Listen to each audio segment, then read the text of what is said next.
this has moved now, and we're hearing reports that there might possibly have been some complicity within the security forces over this. Tell us more about that. Well, Angela, I think it's legitimate that questions are being asked about either complicity, tacit complicity, connivance between the security forces and troops and Bolsonaro supporters, i.e. those who were storming the mob that stormed Brazil's democratic institutions.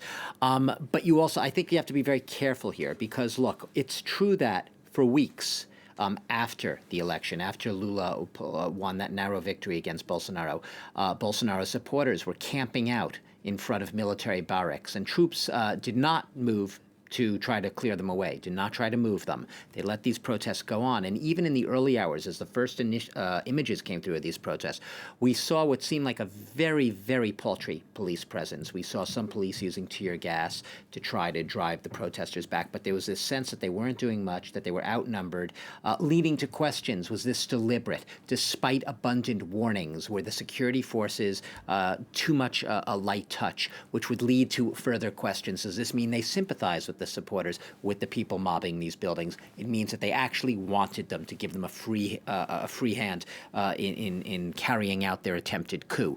But look, the fact of the matter is, while sure, questions will remain open about the allegiance of police forces, and not just in Brasilia, but throughout Brazil, especially in bastions in the south and the west, where Bolsonaro has a lot of support, while there will be questions of how much control Lula will be able to get over those forces and the security, the allegiance, the fact is, people have rallied around Lula after this, including many of Bolsonaro's supporters, including many of the commanders, most of the commanders in the police force. They've made it very clear that they do not abide the types of violence and the violent scenes that we saw during these ransackings. And the top officials in Brazil's army, in the security forces, have remained very much foursquare, solidly behind Brazil's democracy, which means they have remained solidly behind the institution as embodied by the Supreme Court, the Congress, and the executive in the figurehead of Lula. So for now, there's no direct threat from the security forces. They are the ones that ultimately cleared these buildings. They restored order.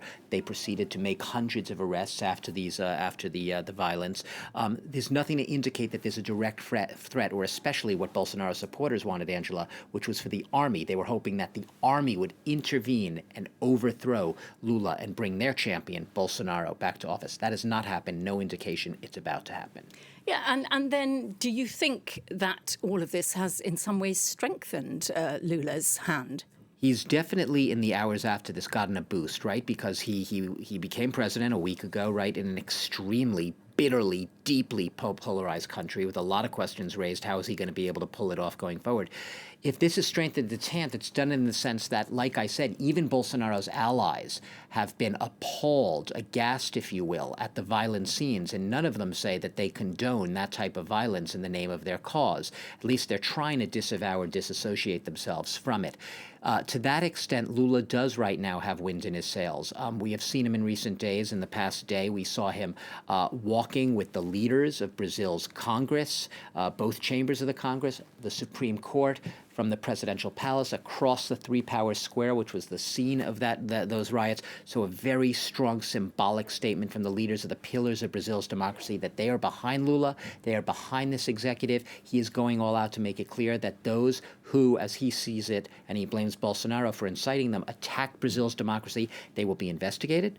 They will be prosecuted. They will be brought to justice. And so far, no one is contradicting him. Does it mean he has a clear path going forward? This is going to be an easy lift? Absolutely not. He faces tremendous challenges, especially since he's now in office, not with the economic boom behind him that he had, the commodities-driven boom during his first 10 years in office. Now he is in a deeply divided nation with an economy in disarray and a lot of social tension. So he faces a giant task, but the early signs are that he has Brazil's political establishment right up until Bolsonaro's political allies behind him in his task.